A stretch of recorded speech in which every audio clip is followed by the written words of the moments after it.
La Corse aujourd'hui est dans une situation un peu analogue à la France continentale. Nous ne créons pas de richesse. Pour l'instant, cela fait 2 ans que nous sommes entre 0 et 1% de croissance. C'est très notablement insuffisant pour envisager sereinement l'avenir.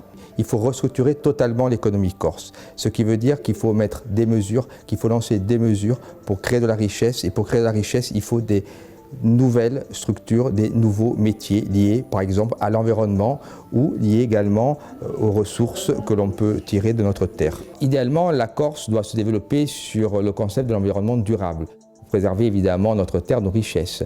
Alors, dans ces nouvelles filières, il y a toutes les filières qui tournent autour de l'énergie renouvelable, de l'éco-construction, du retraitement des déchets, et puis aussi la mise en valeur de notre terre par les industries agroalimentaires que l'on connaît déjà, ou par des nouvelles filières qui sont en train de naître, comme la cosmétologie.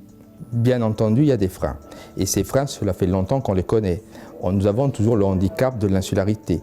L'insularité, c'est des frais de transport supérieurs à la moyenne, et surtout un marché intérieur très petit avec une économie présentielle, donc une économie qui sert le marché intérieur et évidemment on ne peut pas se développer puisque nous n'avons pas assez de monde. C'est pour ça qu'il faut élargir notre marché sur l'exportation ou en faisant également venir des gens, par exemple dans les métiers du tourisme. Aujourd'hui, ma Corse idéale, c'est vraiment une valorisation du patrimoine et tout ceci se fera dans un contexte d'environnement durable. Nous avons tout à créer, nous avons tout à créer dans le futur. Il faut toujours être optimiste. Il y a une phrase de Raymond Barre qui dit « Un avenir, cela se veut, cela se façonne ».